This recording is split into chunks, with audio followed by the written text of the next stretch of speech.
Hello everyone. हम पढ़ रहे थे मध्यवर्ती कार्बन और इस मध्यवर्ती कार्बन में हमने देख लिया था कि कार्बन कौन कौन सी अभिक्रिया के द्वारा बनता है और उसकी संरचना के बारे में अध्ययन कर लिया था। साथ ही हमने पढ़ा था कि कार्बन दो प्रकार की होती है, एक होती है ट्रिपलेट कार्बन, एक होती है एकक कार्बन, सिंगलेट कार्बन। तो उसकी चर्चा हम वीडियो लेक्चर इससे पहले वाले में हम कर चुके हैं। अब हम आगे बढ़ते हैं कि कार्बन के द्वारा कौन कौन सी अभिक्रियाएं प्रदर्शित की जाती हैं उसके बारे में हम अध्ययन करेंगे कि जो आपका कार्बन मध्यवर्ती है वो कौन कौन सी रिएक्शन प्रदर्शित कर सकता है। तो सबसे पहले अपन बात करें कि जब कार्बन की अभिक्रिया एल्कीन के साथ होती है, ठीक है, कार्बन की अभिक्रिया किसके साथ होती है? एल्कीन के साथ होती है, तो हमें प्रोडक्ट प्राप्त होता है साइक्लोप्रोपेन। क्या प्राप्त होता है? साइक्लोप्रोपेन प्रोडक्ट हमें मिलेगा। कब? जब एल्कीन की अभिक्रिया कार्बन के साथ होगी, मतलब कार्बन की अभिक्रिया एल्कीन के साथ होती है तो हमें प्रोडक्ट प्राप्त होता है साइक्लो एल्केन प्राप्त होता है। ठीक है, क्या प्राप्त होता है? साइक्लोप्रोपेन हमें यहाँ पे मिलेगा। देखते हैं किस प्रकार से हमें यहाँ पे प्राप्त होता है। तो यहाँ पे मुख्य रूप से प्रोडक्ट क्या मिलता है? साइक्लोप्रोपेन। कब? जब एल्कीन और कार्बन की अभिक्रिया आपकी होती है। अब आपके कार्बन दो प्रकार के हैं, एक है आपका सिंगलेट कार्बन और एक है आपका ट्रिपलेट कार्बन। तो जब सिंगलेट कार्बन मतलब एकक कार्बन की अभिक्रिया एल्कीन के साथ होती है तो एल्कीन की जो स्टीरियो केमिस्ट्री जो होती है वह आपकी बदलती नहीं है, फिक्स रहती है, मतलब आपकी स्टीरियो स्पेसिफिक रिएक्शन है। कब? जब एल्कीन की अभिक्रिया सिंगलेट कार्बन के साथ होती है तो वह रिएक्शन स्टीरियो स्पेसिफिक कहलाती है। स्टीरियो स्पेसिफिक का मतलब क्या है कि अगर आपकी एल्कीन समपक्ष एल्कीन है, मतलब सीस एल्कीन है, तो हमें जो प्रोडक्ट मिलेगा वह भी आपका सीस केमिस्ट्री लिए हुए होगा, सीस ज्यामिति लिए हुए होगा। तो उसको अपन एग्जाम्पल के माध्यम से समझते हैं कि जब एकक कार्बन की अभिक्रिया, ये है आपका R H C double bond C R H, this is a cis alkene. ये आपकी क्या है? सिस एल्कीन है, मतलब समकक्ष एल्कीन है। ठीक है, कौन सी है? समकक्ष एल्कीन है। और इसकी अभिक्रिया हम किससे करवा रहे हैं? कार्बन से। ये आपकी कार्बन की स्ट्रक्चर जो कि आपकी कौन सी कार्बन है? सिंगलेट कार्बन है, एकक कार्बन है। और एकक कार्बन का मतलब क्या होता है कि इसमें दोनों इलेक्ट्रॉन जो अयुग्मित इलेक्ट्रॉन है वह आपके विपरीत चक्रण के साथ एक ही कक्षक में उपस्थित होते हैं, जो कि हम पढ़ चुके हैं पहले। तो सिस एल्कीन की अभिक्रिया सिंगलेट कार्बन के साथ हो रही है तो हमें यहाँ पे जो साइक्लोप्रोपेन मिलेगा उस साइक्लोप्रोपेन में ये जो कार्बन की स्टीरियो केमिस्ट्री है वह आपकी क्या रहती है? फिक्स रहती है। मतलब कुल मिला के इसका जो एडिशन होता है वह एक साइड से ही होता है और एक पद में होता है, जिसकी वजह से हमें यहाँ पे प्रोडक्ट मिलेगा दिस वन।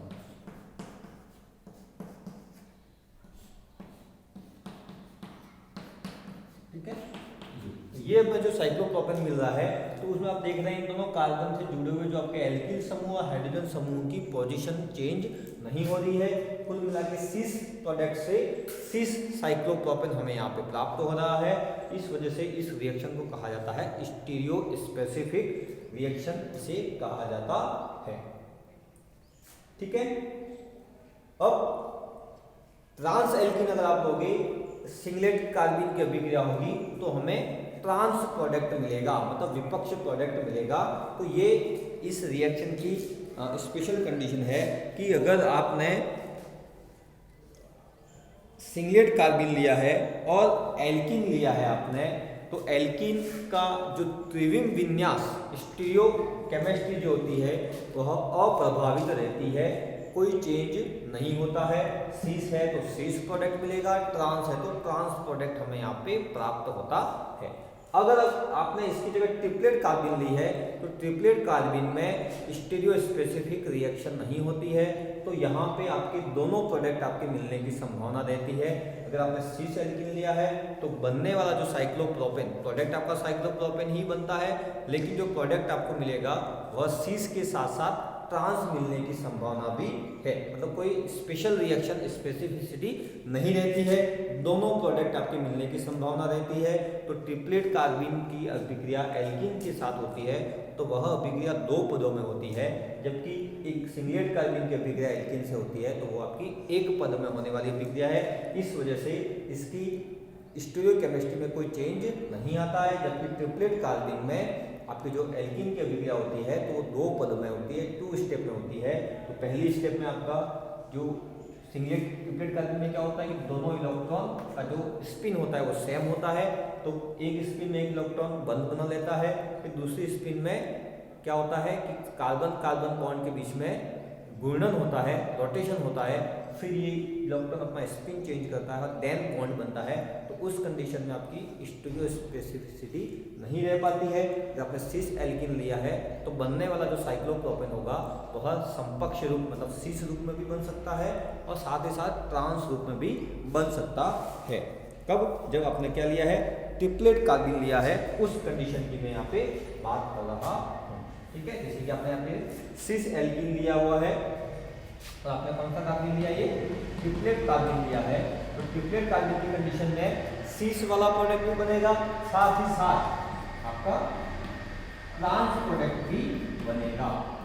ठीक है, बनेगा तो साइक्लोप्रोपेन ही बनता है, लेकिन ये हो गया आपका सिस और ये हो गया आपका ट्रांस।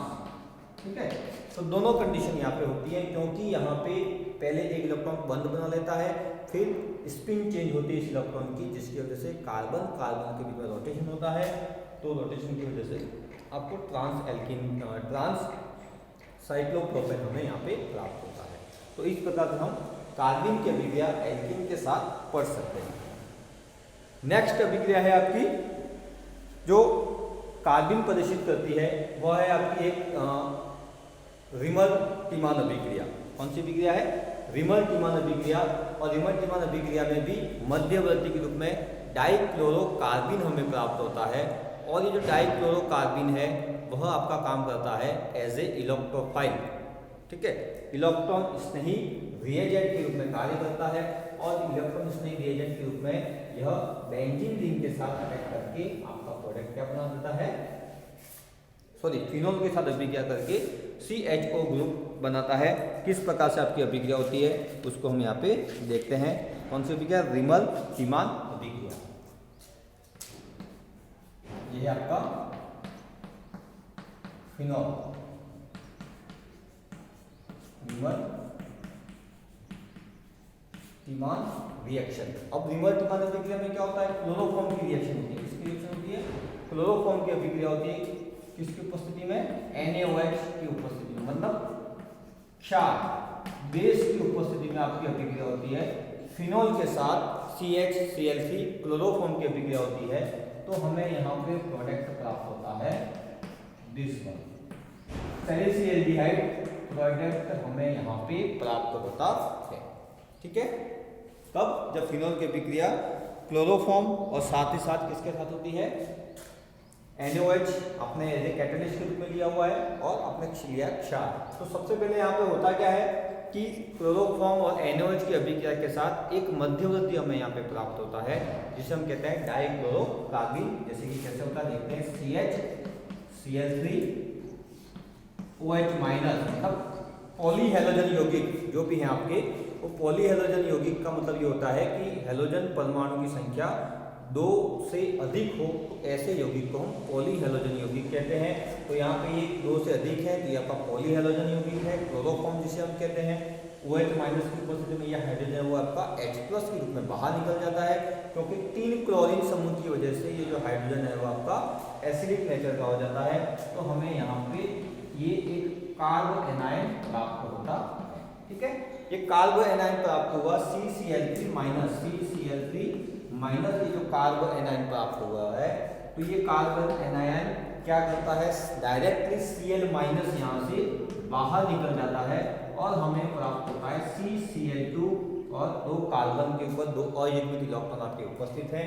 इसका नाम है डाइक्लोरोकार्बिन, DCC शॉर्ट फॉर्म में इसको कह सकते हैं, डाइक्लोरोकार्बिन। तो CCl3 Cl माइनस आपका यहाँ से रिमूव हो गया, बाहर निकल गया और हमें प्राप्त हो रहा है डाइक्लोरोकार्बिन। एक मध्यवर्ती हमें यहाँ पे प्राप्त हो रहा है। ठीक है, तो डाइक्लोरोकार्बिन ये आपका काम करता है as a electrophile, E plus के रूप में कार्य करता है। इलेक्ट्रॉन स्नेही मध्यवर्ती के रूप में कार्य करता है और ये जो इलेक्ट्रॉन स्नेही मध्यवर्ती इस एरोमेटिक रिंग पर अटैक करेगा। जैसा कि हम जानते हैं कि एरोमेटिक यौगिक है वह इलेक्ट्रॉन स्नेही प्रतिस्थापन अभिक्रिया प्रदर्शित करते हैं। तो अब ये E+ के रूप में आप इस फिनॉल पे अटैक करेगा। और जैसा कि जानते हैं कि बेंजीन रिंग में अगर OH समूह उपस्थित है तो ये OH समूह जो है वो आपका ऑर्थो पैरा डिस्टकारी होता है। इसका मतलब ये है कि नया आने वाला समूह इस OH ग्रुप की या तो ऑर्थो पोजीशन पे जुड़ेगा या फिर पैरा पोजीशन पे जुड़ेगा। तो यहाँ पे मैंने एक प्रोडक्ट लिखा है, इसके साथ साथ दूसरा प्रोडक्ट भी बन सकता है जिसमें CHO समूह कौन से पोजीशन पे जुड़ेगा, पैरा पोजीशन पे जुड़ेगा। तो दोनों संभावनाएं आपकी यहाँ पे बनती है क्योंकि ये जो OH है वो आपका ऑर्थो पैरा डिस्टकारी होता है। ठीक है, तो ये आपका बन गया डाइक्लोरोकार्बिन मध्यवर्ती बना। देन ये जो डाइक्लोरोकार्बिन है इस OH ग्रुप की ऑर्थो पोजीशन पे अटैक करेगा और साथ ही साथ पैरा पोजीशन पे भी कर सकता है। हम यहाँ पे ऑर्थो पोजीशन पे इसके अटैक करवा के क्या प्रोडक्ट बनता है उसकी चर्चा करते हैं। ठीक है, तो हमने देखा कि पॉलीहेलोजन यौगिक से क्लोरोफॉर्म से कार्बिन मध्यवर्ती कैसे बन रहा है, उसकी भी हमने यहाँ पे रिएक्शन देखी कि OH माइनस इस CHCl3 से पहले H+ ले लेता है, देन Cl माइनस का बाहर निकलता है तो डाइक्लोरोकार्बिन हमें यहाँ पे मध्यवर्ती मिलता है। तो ये रहा आपका फिनॉल। अब इसकी ऑर्थो पोजीशन पे कौन अटैक कर रहा है, ये मध्यवर्ती आपका CCl2 डाइक्लोरोकार्बिन। इलेक्ट्रॉन की न्यूनता है, इलेक्ट्रॉन की न्यूनता की वजह से आपका ये जो CCl2 है वह अटैक करेगा, इसकी ऑर्थो पोजीशन पे अटैक करेगा। तो देखते हैं किस प्रकार से रिएक्शन हो रही है आपकी।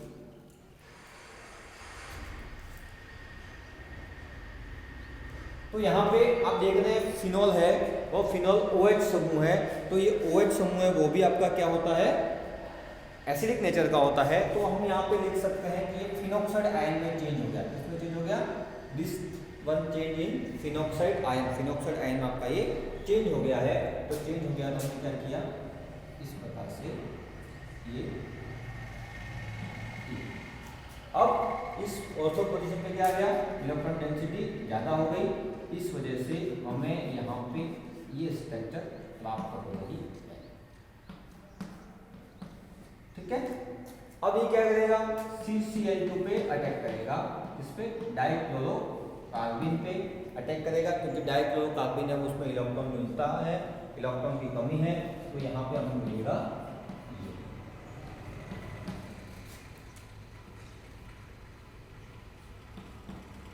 CCl2 माइनस,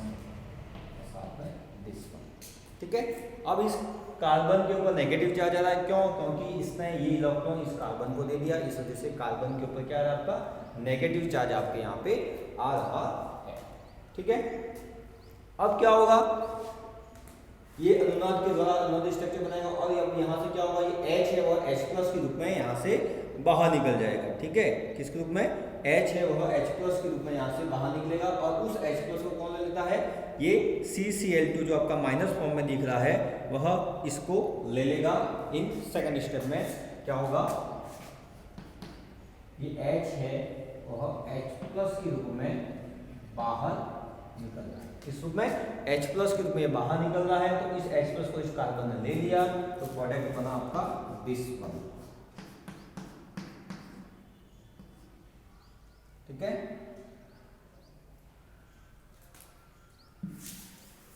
और इस ऑक्सीजन के ऊपर क्या आएगा, माइनस चार्ज आएगा।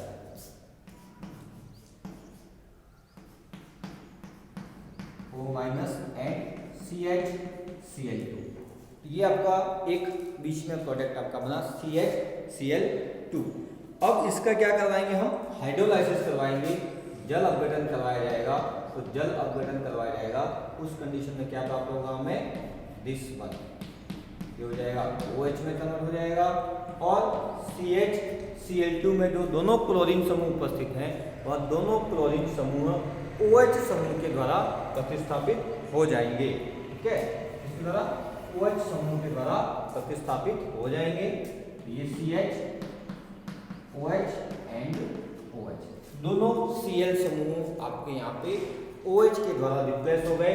तो ये आपका बना प्रोडक्ट। और जैसा कि हम जानते हैं कि एक कार्बन समूह पर या एक कार्बन परमाणु पर दो OH समूह उपस्थित होते हैं तो वह कार्बन आपका अस्थायी हो जाता है, जिसकी वजह से ये क्या करता है अपना H2 मॉलिक्यूल बाहर निकल देता है और हमें यहाँ पे प्राप्त होता है, जो कि प्रोडक्ट में लिख रहा हूँ यहाँ पे, ये प्रोडक्ट मैं यहाँ पे लिखता OH एंड CHO। ठीक है, तो दो H2 बाहर निकल कर ये हो गया CHO, दो सिग्मा बॉन्ड टूटे और एक पाई बॉन्ड का निर्माण हुआ CHO, तो ये हमें मिला यहाँ पे सैलिसिल्डिहाइड प्रोडक्ट यहाँ पे प्राप्त हो रहा है। तो ये एग्जांपल है आपका रिमर टीमान अभिक्रिया का। तो सबसे पहले इसमें डाइक्लोरोकार्बिन मध्यवर्ती बनता है, जिसकी अभिक्रिया किससे, क्लोरोफॉर्म और क्षार। आप NaOH की जगह KOH भी ले सकते हैं, KOH भी लिखा हुआ होता है, नॉर्मली मॉड्स में यहाँ पे KOH लिखा हुआ मिलता है आपको, पोटेशियम हाइड्रोक्साइड दिया जाता है। तो हमें यहाँ पे प्रोडक्ट क्या मिलेगा, डाइक्लोरोकार्बिन, जो कि आपका कार्य करता है इलेक्ट्रोफाइल के रूप में, जो बेंजीन रिंग की ortho position benzene aromatic ring पर OH समूह के ऑर्थो पोजीशन पे अटैक करता है और यहाँ पे सबसे पहले दिस स्ट्रक्चर प्राप्त होती है, देन H+ बाहर निकलता है और ये जो डाइक्लोरो प्रोडक्ट प्राप्त हो रहा है उसका हाइड्रोलाइसिस करवाया जाता है, तो हमें प्राप्त होता है दोनों क्लोरीन समूह OH द्वारा विस्थापित हो जाते हैं। और जैसे कि हम जानते हैं एक कार्बन के ऊपर एक से अधिक OH समूह होते हैं तो आपका अस्थायी रहता है, तो ये आपका H2 में बाहर निकलता है और हमें प्राप्त होता है यहाँ पे सैलिसिल्डिहाइड प्रोडक्ट हमें यहाँ पे प्राप्त होता है। तो ये आपकी अभिक्रिया है रिमर टीमान अभिक्रिया, जिसमें फिनोल की अभिक्रियाओं क्लोरोफॉर्म के साथ करवाई जाती है और कैटेलिस्ट के रूप में हम देते हैं बेस, जो कि आप ले सकते हैं पोटेशियम हाइड्रोक्साइड भी ले सकते हैं और NaOH भी ले सकते हैं। तो ये आपका एग्जांपल है कि किस प्रकार से कार्बिन मध्यवर्ती बनता है और साथ ही साथ कार्बिन मध्यवर्ती किस प्रकार से आपकी अभिक्रिया प्रदर्शित करता। एक अभिक्रिया अपन और पढ़ते हैं, जो कि आपकी कौन सी है, कार्बिन एमीन अभिक्रिया। कौन सी अभिक्रिया है, कार्बिन एमीन परीक्षण भी कहा जाता है, जो कि किसके द्वारा प्रदर्शित किया जाता है, 1 डिग्री एमीन के द्वारा प्रदर्शित किया जाता है। तो कौन सी अभिक्रिया है, कार्बिन एमीन अभिक्रिया। कौन सी, कार्बिन एमीन अभिक्रिया, जो कि 1 डिग्री एमीन के द्वारा प्रदर्शित की जाती है। और 1 डिग्री एमीन की एक लेबोरेटरी का टेस्ट है और इसके माध्यम से हमें प्राप्त होता है आइसोसाइनाइड प्रोडक्ट प्राप्त होता है, जिसकी अरुचिकर गंध होती है, जिससे हम पता लगा सकते हैं कि बनने वाला जो एमीन है वो कौन सा एमीन है।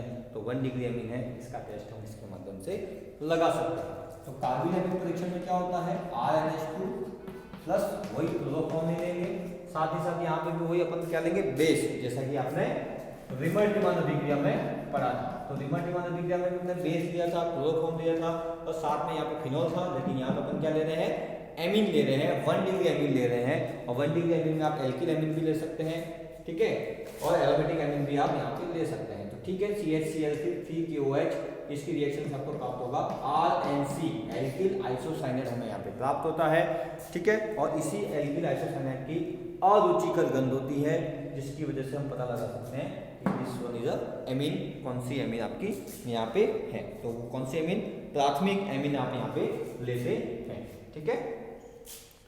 तो इसको ही हम क्या कहते हैं, कार्बिल एमीन कहते हैं। साथ ही साथ बाय प्रोडक्ट में बनता है हमें KCl और H2 हमें यहाँ पे प्राप्त होता है, ठीक है। अब ये कैसे प्राप्त होता है, ठीक उसी प्रकार CHCl3 और 3KOH की रिएक्शन, जैसे कि हमने अभी रिमर टीमान अभिक्रिया में पढ़ी, ठीक उसी प्रकार से यहाँ पे भी हमें क्या प्राप्त होता है, डाइक्लोरोकार्बिन प्राप्त होता है, ठीक है। ये आपका CHCl3 प्लस OH माइनस आपने दिया, तो पहले क्या बनेगा, CCl3 माइनस, जिसमें से Cl माइनस का बाहर निकल जाएगा, तो हमें प्राप्त होगा डाइक्लोरोकार्बिन। ये आपकी अल्फा एलिमिनेशन की अभिक्रिया है, क्योंकि दोनों हाइड्रोजन और Cl दोनों एक ही कार्बन परमाणु से बाहर निकल रहे हैं, इस वजह से इसको कहा जाता है अल्फा एलिमिनेशन, अल्फा विलोपन कहा जाता है। अब जो डाइक्लोरोकार्बिन प्राप्त हुआ है वो क्या करता है, इस RnH2 प्राथमिक एलिफेटिक एमीन है उसके साथ अभिक्रिया करेगा, और उसके साथ अभिक्रिया किस प्रकार से करता है वो अपन देखते हैं। यहाँ पे RnH2, और जैसा कि जानते हैं कि नाइट्रोजन के ऊपर जो लोन पेयर है वो क्या करता है, इस इलेक्ट्रोफाइल को दे देता है, ठीक है। इस इलेक्ट्रोफाइल को दे देगा तो क्या बनेगा, RnH2 प्लस CCl2 माइनस, ये आपको यहाँ पे मिलेगा। ठीक है, CCl2 माइनस मिला। देन इसके बाद क्या होगा, यहाँ से H+ बाहर निकलेगा। ठीक है, इस नाइट्रोजन से जुड़ा हुआ हाइड्रोजन होगा H+ के रूप में यहाँ पे बाहर निकलेगा, और ये H+ के रूप में बाहर निकलेगा तो हमें क्या मिलेगा, RNHCCl2 माइनस। कार्बन के ऊपर यहाँ पे आपका यहाँ से जो H+ निकलेगा उस H+ को कौन ले लेगा, ये कार्बन जो नेगेटिव है उसको ले लेता है, तो हमें यहाँ पे प्राप्त होगा RNHCHCl2। ये प्रोडक्ट हमें यहाँ पे प्राप्त हुआ। इस नाइट्रोजन के साथ जुड़ा हुआ H है वो H+ में बाहर निकल रहा है, उस H+ को इस कार्बन ने ले लिया, कार्बन आयन ने ले लिया, तो RNHCHCl2 यहाँ पे अपने को मिल रहा है। एंड नेक्स्ट स्टेप में क्या होता है, HCl आपका बाहर निकल जाता है। कहाँ से, एक H इस नाइट्रोजन से बाहर निकलेगा और एक Cl इस कार्बन से बाहर निकलेगा, मतलब दो सिग्मा बॉन्ड टूट रहे हैं, और इस नाइट्रोजन और कार्बन के बीच में आपको क्या मिल जाएगा, डबल बॉन्ड आपका यहाँ पे आ जाएगा। ठीक है, जिसको मैं लिख रहा हूँ यहाँ पे RNH। ठीक है, NH नहीं होगा क्योंकि H यहाँ से निकल रहा है बाहर, RN डबल बॉन्ड CHCl। ठीक है, एक Cl बाहर निकल गया, RN डबल बॉन्ड CHCl, यहाँ पे हमें ये प्रोडक्ट यहाँ पे मिल रहा है। ठीक है, अब नेक्स्ट स्टेप में क्या होगा, फिर अल्फा एलिमिनेशन होगा, वही आपका बेसिक मीडियम है, तो ये H और Cl दोनों एक ही कार्बन से HCl के रूप में ये आपके बाहर निकल जाते हैं, और HCl के रूप में बाहर निकलने की वजह से ठीक उसी प्रकार से हमें यहाँ पे क्या प्राप्त होता है, कार्बिन प्राप्त होता है। तो जैसा कि यहाँ पे मैं लिख रहा हूँ, HCl बाहर निकलने से RN डबल बॉन्ड C ये हमें प्राप्त हो रहा है। ठीक है, अब क्या करता है, ये जो नाइट्रोजन है उस नाइट्रोजन के कोई जो लॉन पेयर है उस लॉन पेयर को इस कार्बन की तरफ शिफ्ट कर दिया जाता है, और हमें प्रोडक्ट प्राप्त होता है RN डबल बॉन्ड, ये हो गया उपसर्जन C, RN triple bond C, इसको हम ट्रिपल बॉन्ड के द्वारा प्रदर्शित कर सकते हैं। तो ये आपकी अभिक्रिया है कार्बिल एमीन अभिक्रिया, और ये हमें प्राप्त होता है एल्किल आइसोसाइनाइड हमें यहाँ पे प्राप्त हो रहा है। ये आपकी है कार्बिल एमीन अभिक्रिया, जिसमें कार्बिन मध्यवर्ती बनता है, और कार्बिन मध्यवर्ती अभिक्रिया से हमें एक प्रोडक्ट प्राप्त होता है जो कि आपका एल्किल आइसोसाइनाइड। आप समझिए स्टार्टिंग प्राथमिक एमीन, एलिफेटिक एमीन प्राथमिक, क्लोरोफॉर्म की अभिक्रिया बेसिक मीडियम में करवाई, कार्बिन मध्यवर्ती बना, और कार्बिन मध्यवर्ती आगे एल्किल एमीन के साथ में क्या करके आपको प्रोडक्ट दे रहा है एल्किल आइसोसाइनाइड, जो कि आपकी प्राथमिक एमीन की परीक्षण अभिक्रिया है, लैबोरेटरी टेस्ट है आपका। Thank you.